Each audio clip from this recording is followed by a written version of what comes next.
आपको कौन सी ऐसी चीज है जो मोटिवेट करती है? हर किसी का जो एस्पिरेंट है, सबके लिए उसके मम्मी पापा ही जो होते हैं, उससे उनसे मोटिवेशन लेते हैं। अगर बाहर किसी अदर की बात किया जाए तो मेरे जो आइडल हैं वो विराट कोहली सर हैं।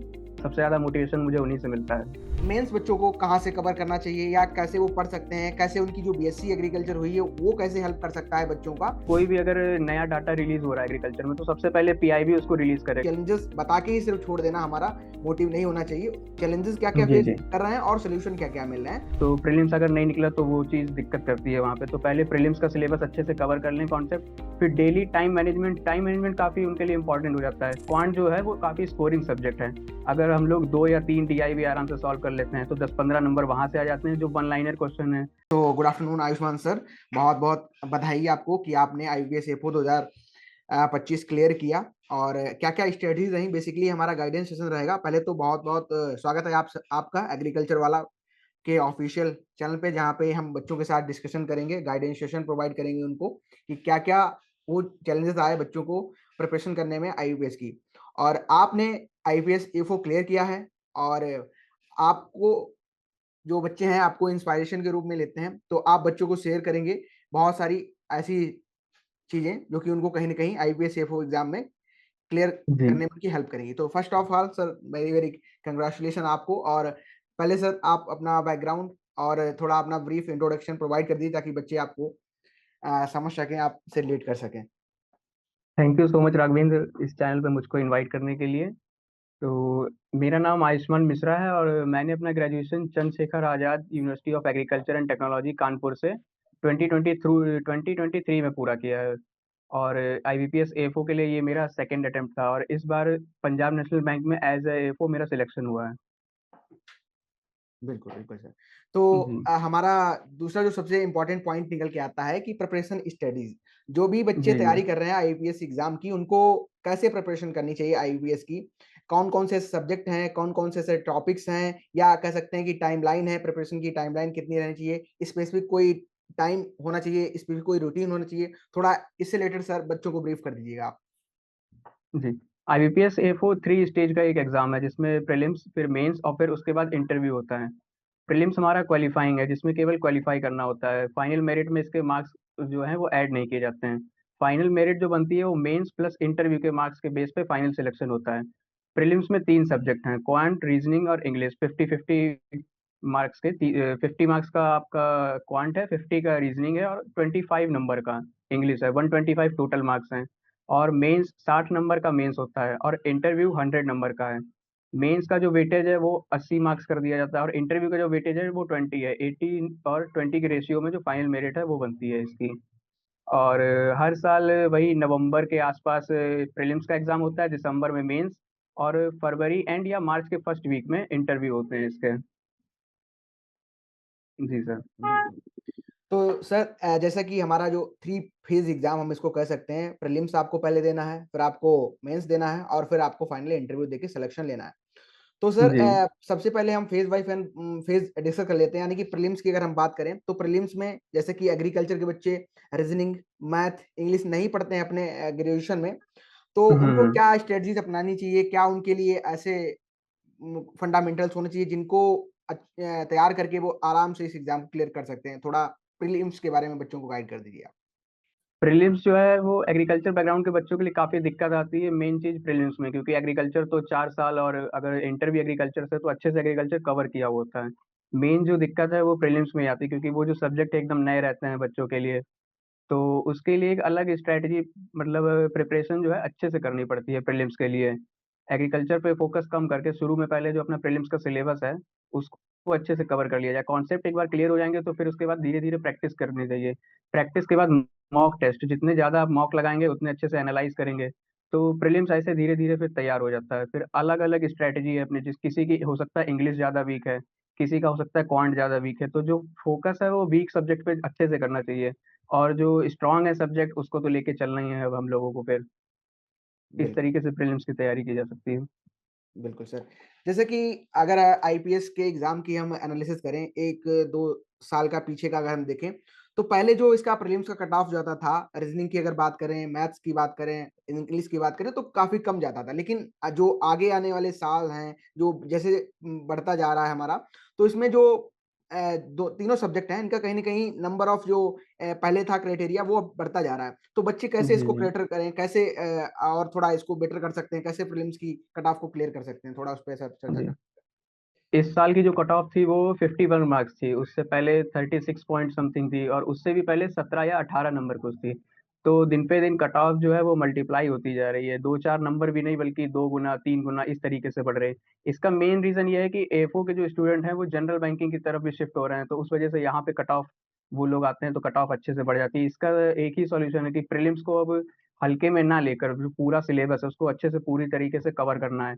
और जो अलग सेक्शन है हमारा, क्वांट है, रीजनिंग है, इंग्लिश है, ऐसा नहीं कि क्वांट की हल्की सी तैयारी कर ली, सेक्शनल कट ऑफ निकल गया तो ओवरऑल निकल जाए, क्योंकि ओवरऑल कट ऑफ जो है वो अब ओवरऑल कट ऑफ ही निकालना मुश्किल हो रहा है। सेक्शनल कट ऑफ तो कम जा रही है, 4 नंबर 5 नंबर।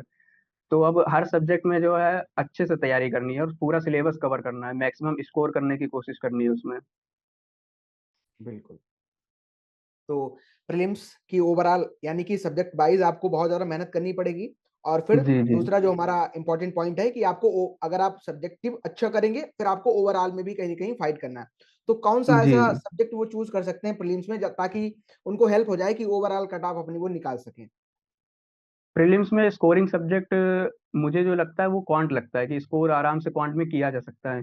क्योंकि इंग्लिश ज़्यादातर बच्चों की, हम लोग एग्रीकल्चर बैकग्राउंड के हैं तो वीक होता है, तो एवरेज मार्क्स या अबव एवरेज मार्क्स लाना ही काफ़ी मुश्किल हो जाता है उन लोगों के लिए, हम लोगों के लिए। और रीजनिंग भी थोड़ा सा कम है, लेकिन क्वांट जो है वो काफ़ी स्कोरिंग सब्जेक्ट है।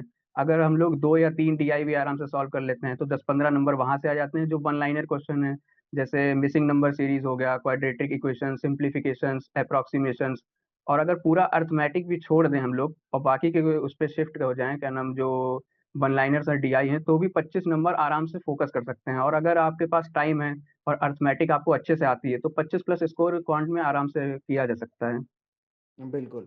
यानी कि एक सब्जेक्ट में भी कोई पर्टिकुलर आपको सेक्शन जिससे नंबर ऑफ क्वेश्चन जो ज्यादा आते हैं उसको आप फोकस करके चलें, फिर ये person two hmm. Person vary भी कर सकता है सर, ऐसा करके। हाँ, वो अपने ऊपर है, किसी को क्वांट में ज्यादा इंटरेस्ट है, किसी को रीजनिंग में हो सकता है इंटरेस्ट है। बिल्कुल बिल्कुल सर। ठीक है, तो प्रीलिम्स से रिलेटेड ये आप कोई और टिप्स देना चाहेंगे, फिर हम बढ़ते हैं अपने दूसरे मेंस पे। प्रीलिम्स में मैं सेक्शन वाइज थोड़ा सा बताना चाहूंगा, रीजनिंग, क्वांट और इंग्लिश की, कि क्या क्या स्ट्रेटेजी जो मैंने अपनाई थी, हो सकता है दूसरे बच्चे भी उसको अपना सकते हैं। तो जो मेरा पहला अटेम्प्ट था उसमें मैं शुरू से जुलाई से 2-3 महीने प्रीलिम्स पे पूरा फोकस किया था, क्योंकि प्रीलिम्स सबके लिए नई हो, नया ही सब्जेक्ट रहता है एकदम, तीनों जो हैं। तो इंग्लिश के लिए एक बार ग्रामर का पूरा सेक्शन खत्म कर लेना चाहिए, जो बेसिक रूल्स हैं वो हमको पता होने चाहिए। फिर उसके बाद निमिषा बंसल मैम या किसी भी इंग्लिश का टीचर जो आपको अच्छा लगे, डेली एडिटोरियल द हिंदू का सुबह आता है 1 घंटे का लाइव। उससे क्या है, रीडिंग हैबिट हमारी अच्छी हो जाती है, और रीडिंग हैबिट से जो रीडिंग कॉम्प्रहेंशन के क्वेश्चन होते हैं आरसी के, वो अच्छे से किए जा सकते हैं। और रीडिंग हैबिट पूरा इंग्लिश डिपेंड करता है कितनी अच्छी आपकी रीडिंग है। जितनी अच्छी आप रीडिंग बना लेंगे उतने अच्छा स्कोर आप कर सकते हैं, क्योंकि रीडिंग में वोकैब भी क्लियर हो जाती है, ग्रामर के रूल्स भी, एरर डिटेक्शन भी, फिलर्स, सारा कुछ रीडिंग पे डिपेंड करता है इंग्लिश में। और रीजनिंग में मेरी ये स्ट्रेटेजी थी कि सिलेबस एक बार कवर करने के बाद, और रीजनिंग में सिलॉग के जो क्वेश्चन थे वो मैंने नहीं किए थे, क्योंकि सिलॉग अगर नहीं हो रहा है, कोई एक टॉपिक जो मान लीजिए किसी को हार्ड लग रहा है तो वो छोड़ भी सकते हैं, क्योंकि बाकी चीज़ों पे फिर वो आप स्ट्रॉन्ग कर लीजिए तो वो ज़्यादा बेटर रहेगा। और क्वांट की जो स्ट्रेटजी है, क्वांट में अर्थमेटिक मैंने पूरा छोड़ दिया था, क्योंकि अर्थमेटिक एक तो थोड़ा सा डिफिकल्ट रहता है, ऊपर से टाइम की भी कमी थी, क्योंकि जुलाई में शुरू किया था, फिर दिसंबर में प्रीलिम्स होना है, तो सारा कुछ एक साथ कर पाना थोड़ा सा मुश्किल था। तो डीआई का पोर्शन और वन लाइनर्स का पोर्शन क्वांट में ये किया था हमने। बिल्कुल, बिल्कुल सर। ठीक है, तो ये जो आपकी स्ट्रेटजी है, काफ़ी बच्चों को अपने क्राइटेरिया में फिट भी हो सकती है, जो जी बच्चों के यानी कि आप जो भी प्रिपरेशन कर रहे हैं, जो भी आईबीपीएस, सीएफओ की प्रिपरेशन कर रहे हैं, अपने क्राइटेरिया में कौन-सा सब्जेक्ट आपको अच्छे से फिट हो रहा है, उसको आप देख के अपना प्लान बना सकते हैं और आप प्रीलिम्स पे क्लियर कर सकते हैं, ठीक है। तो ये जी हमारा पहला सेक्शन हो गया सर। अब बात करते हैं मेन सेक्शन की। चूँकि मेन सेक्शन जी ये पूरा बीएससी एग्रीकल्चर आपने जो किया है, जितने भी सब्जेक्ट हैं ओवरऑल, और आपको सभी सब्जेक्ट यहाँ पे पढ़ने हैं। तो मेन से जी जी। रिलेटेड सबसे पहले सर डिस्कस कर लेते हैं कि कौन-कौन से ऐसे सब्जेक्ट्स हैं जिनका नंबर ऑफ जो क्वेश्चंस हमें है ज़्यादा देखने को मिलता है, या जिनका जो वेटेज है हमको एग्जाम में ज़्यादा देखने को मिलता है। थोड़ा उस पे सर गाइड कर दीजिए बच्चों को। मेंस में वैसे तो अगर गिने जाए तो 20+ लगभग सब्जेक्ट हमारे हो जाते हैं, सारे मिला के एलाइड सब्जेक्ट और मेन जो हैं। लेकिन जो वेटेज है वो animal husbandry, soil science, horticulture, agronomy और जनरल एग्रीकल्चर का है। इनका वेटेज सबसे ज़्यादा रहता है, 8-8 क्वेश्चन, लगभग 7 क्वेश्चन आपको देखने को मिल जाएंगे उससे। तो इन सब्जेक्ट्स पे अच्छे से फोकस करना चाहिए। बिल्कुल। तो यानी कि हम बात करें कि जो टोटल सब्जेक्ट्स आपके हैं, जितने भी आपने बीएससी एग्रीकल्चर पढ़ा, उनका सबका आप मान के चल सकते हैं, सबको आप प्रिपरेशन अच्छे से करके चलें, लेकिन कुछ जो सब्जेक्ट हैं, जी। उन पे आप ज़्यादा ध्यान दे सकते हैं, जहाँ से क्वेश्चन ज़्यादा आते हैं। तो अब मेंस बच्चों को कहाँ से कवर करना चाहिए या कैसे वो पढ़ सकते हैं? कैसे उनकी जो बीएससी एग्रीकल्चर हुई है, वो कैसे हेल्प कर सकता है बच्चों का ये मेंस का जो एग्ज़ामिनेशन है, मेंस का जो पैटर्न है, इसको क्लियर करने में? मेंस में जो हमारा ग्रेजुएशन है वो काफ़ी हेल्प करता है, क्योंकि 4 साल में हम लोगों ने अच्छे से बेसिक्स और फंडामेंटल्स कवर किए होते हैं। तो बिल्कुल। हमारे जो यूनिवर्सिटी के नोट्स हैं, उनको अच्छे से सँभाल के रखिए और उनको ब्रश अप करते रहिए, टाइम टू टाइम उनको रिवाइज़ करते रहिए। क्योंकि जब फंडामेंटल अच्छे से क्लियर होंगे, कॉन्सेप्ट क्लियर होंगे, वो आगे मेंस में काफ़ी हेल्प करेंगे। जो मेंस का पैटर्न है वो देखने को मिल रहा है कि फोकस ज़्यादा किया जा रहा है कॉन्सेप्ट बेस्ड, वन लाइनर ना होके, जो रटने वाले क्वेश्चन है उनको हटा के कॉन्सेप्ट, जैसे डेफिनिशन पूछ ली, टर्मिनोलॉजी कोई पूछ ली, या हो सकता है थोड़ा डेप्थ में क्वेश्चन पूछ लिया, तो जो ग्रेजुएशन में अच्छे से पढ़ा होगा तो काफ़ी हेल्प हो जाती है उसमें। और जो हमारी बेसिक बुक्स हैं, जैसे fundamentals of agriculture by Arun Katyayan volume 1 and volume 2, Nemraj Sunda, SR कांतवा practice करने के लिए काफ़ी अच्छी बुक्स हैं। तो फंडामेंटल्स जितने अच्छे क्लियर होंगे, उतने आगे ज़्यादा आपको थोड़ी कम मेहनत करनी पड़ेगी। जो एलाइड सब्जेक्ट्स हैं, बाद में आपको उन पे अच्छे से फोकस करने के लिए टाइम मिल जाएगा, क्योंकि जो अदर सब्जेक्ट्स हैं, ग्रेजुएशन में अच्छे से पढ़ रखे हुए होते हैं हम लोगों ने। बिल्कुल। जैसा कि सर आपसे मेरी बात भी जब हो रही थी तो आपने बताया भी था कि जो करंट अफेयर्स वाला है अप्रोच, यानी कि करंट जी। अफेयर भी एग्ज़ाम में अच्छा खासा पूछा जा रहा है एग्रीकल्चर से रिलेटेड, चाहे वो गवर्नमेंट स्कीम हो, कोई प्लान हो, फिर या कोई योजना हो सरकार की। तो इससे रिलेटेड भी आपने बताया कि आपने बहुत अच्छे तरीके से नोट्स भी प्रिपेयर किए थे, बच्चे देख भी रहे जी। होंगे, स्क्रीन पे हमने उनको दे दिया है। तो किस तरीके से आपने अप्रोच क्या फ़ॉलो किया था? कैसे आपने करंट अफेयर को कवर अप किया था पूरा? करंट अफेयर्स के लिए मैंने कुछ ट्विटर हैंडल्स हैं हमारे गवर्नमेंट वेबसाइट्स के, जैसे पीआईबी हो गया, या जी, जी। मिनिस्ट्री ऑफ एग्रीकल्चर, हमारे जो एग्रीकल्चरल मिनिस्टर हैं मिस्टर शिवराज सिंह चौहान, उनका ट्विटर हैंडल हो गया, या फिर कुछ टेलीग्राम चैनल्स मिल जाते हैं।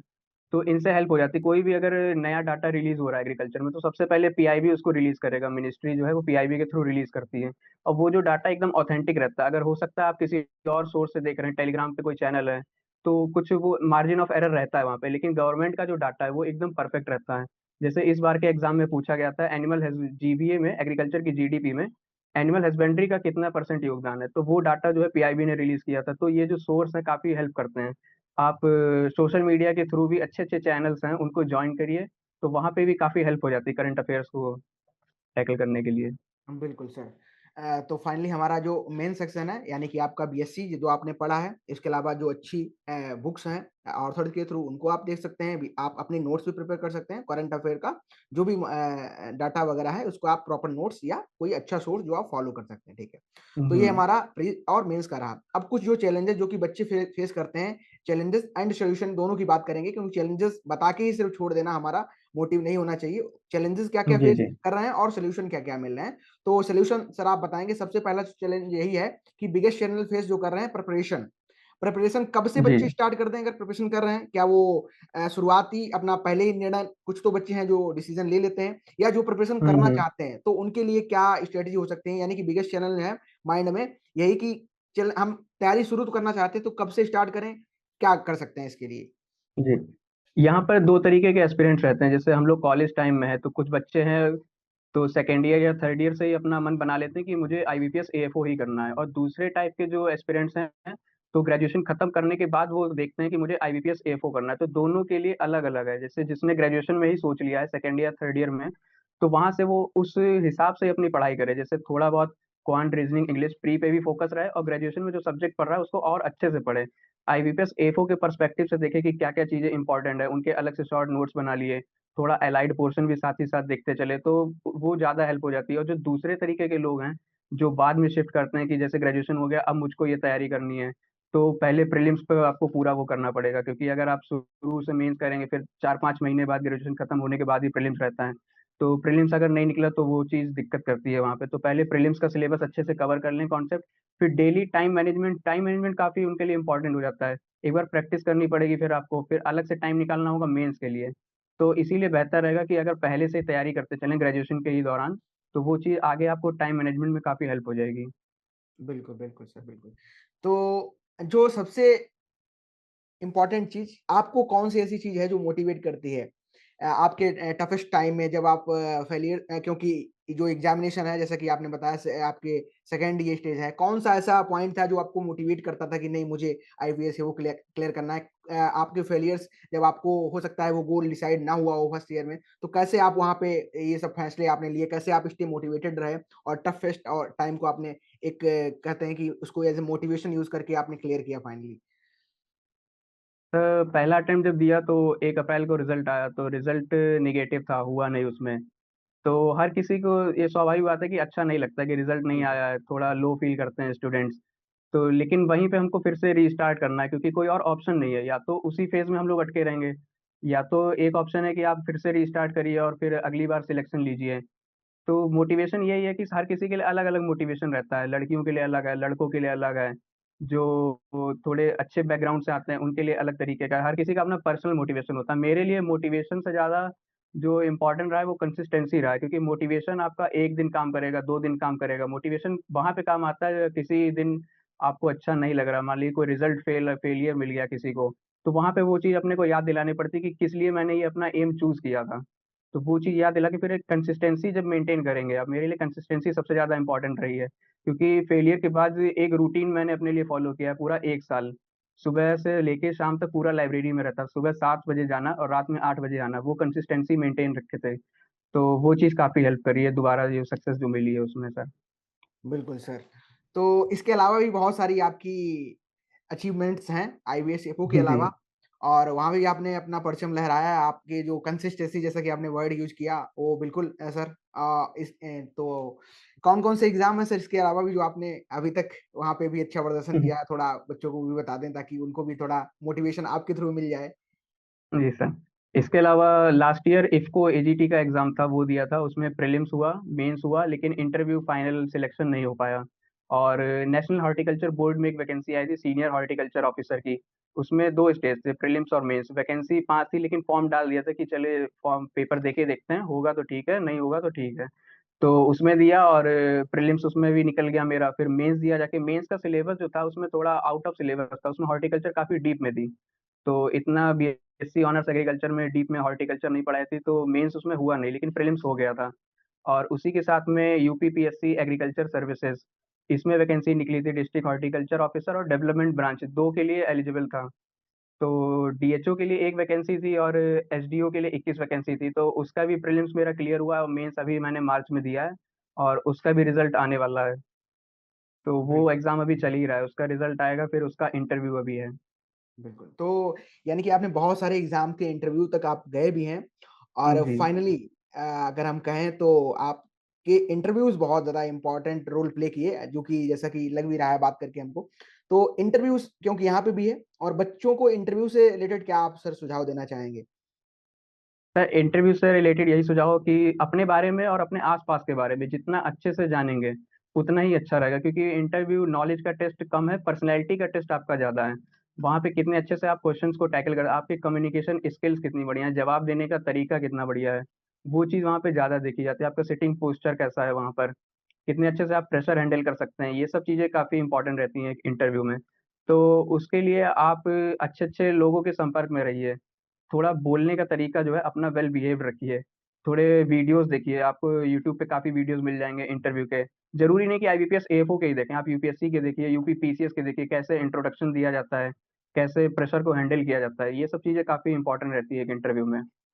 बिल्कुल, इस बार का सर ऐसा कोई क्वेश्चन जो बच्चों को थोड़ा गाइडेंस प्रोवाइड कर सके इंटरव्यू के बारे में जो आप रिकॉल कर पा रहे हो सर? इंटरव्यू इस बार मेरा लखनऊ में हुआ था, बिल्कुल। तो जनरल इंट्रोडक्शन शुरू हुआ था, इंट्रोडक्शन लिया नहीं था, उनके पास हाँ, पूरा बायोडाटा रहता है, तो इंट्रोडक्शन इस बार नहीं हुआ था मेरा। फिर थोड़ा-सा फैमिली बैकग्राउंड के बारे में पूछा, थोड़ा-सा नॉर्मल करते हैं जैसे इंटरव्यू में हम लोग जाते हैं। तो करंट अफेयर्स का क्वेश्चन था, अमेरिका में टैरिफ सिस्टम उस समय थोड़ा इश्यू चल रहा था, उससे रिलेटेड था। और एग्रीकल्चर बैकग्राउंड से स्मॉल एंड मार्जिनल फार्मर्स का क्या क्राइटेरिया है, ये क्वेश्चंस पूछे गए थे। और स्कीम्स हमारी पूछी गई थी, प्रधानमंत्री फसल बीमा योजना, किसान योजना और आप किसानों को कैसे मोटिवेट करेंगे कि वो इन स्कीम्स को अपनाएँ। तो इससे रिलेटेड कुछ क्वेश्चंस पूछे गए थे। और जैसा कि मेरा नाम है आयुष्मान मिश्रा, तो वो एक क्वेश्चन है काफ़ी पिछले भी पूछा, इस बार आयुष्मान भारत योजना में। तो ये कुछ तो हर हर बार पूछा जाता रहता है। ओके, सो फाइनली सर तो अब यानी कि आपको एक 360 अप्रोच अपनाना पड़ेगा प्रिपरेशन के साथ साथ प्रीलिम्स मेंस इंटरव्यू, यानी कि तीनों चीजों को एक कॉम्बिनेशन फॉर्म देना है इस तैयारी को करते हुए। आप जी, गवर्नमेंट जी। वेबसाइट्स को फॉलो कर सकते हैं, आप अच्छे लोगों के साथ रह हुँ, सकते हैं जो कि अपडेटेड हों इसी एग्जाम रिलेटेड प्रिपरेशन कर रहे हों, और सारी चीजें ठीक है। तो कुछ सर रैपिड फायर कर लेते हैं, तीनों चीजें हमारी क्लियर हो गई। जी। अगर कोई आपका कोई मैसेज या मोटिव कुछ भी आप अपनी तरफ से गाइडेंस प्रोवाइड करना चाहें, फिर हम एक अपना रैपिड फायर स्टार्ट करते हैं। 5 लगभग हम रखेंगे यहाँ पे क्वेश्चन जिनका सर आप रिप्लाई देंगे। इससे पहले आपका फाइनल कमेंट एक ले लेते हैं, जो आप सजेशन देना चाहें, जो आप बच्चे इस बार एग्जाम देंगे उनके लिए कुछ बता सकें जो। इस बार के एग्ज़ाम के लिए वही मेरा सजेशन है, बच्चों को अपने फंडामेंटल्स अच्छे से क्लियर करें और बिल्कुल, थोड़ा बहुत टाइम पढ़ाई के अलावा अदर एक्टिविटीज़ के लिए भी निकालते रहें। जैसे स्पोर्ट्स के लिए किसी को क्रिकेट पसंद है या किसी को बैडमिंटन पसंद है, कुछ भी खेलना जो पसंद है। ज़रूरी नहीं कि 24 घंटा है तो उसमें सिर्फ पढ़ाई पढ़ाई किए जा रहे हैं। खेलना भी उतना ज़रूरी है जितना पढ़ना ज़रूरी है। और अपने सीनियर्स के टच में रहें, ऐसे सीनियर जिनका हो गया है सिलेक्शन या जिनका नहीं भी हुआ है, क्योंकि दोनों आपको अच्छी ही राय देंगे। जिसका नहीं हुआ है वो भी आपको बताएगा कि क्या-क्या चीज़ें नहीं करनी है। जिसका हो गया है वो तो आपको बताएगा ही कि कैसे क्या करना है। बिल्कुल। बहुत अच्छे सर, बहुत अच्छे से आपने गाइड किया। तो रैपिड फायर का सबसे पहला क्वेश्चन हम इस सर स्टार्ट करते हैं। आपका एक फेवरेट सब्जेक्ट, पहले प्रीलिम्स का सर, दूसरा मेंस का।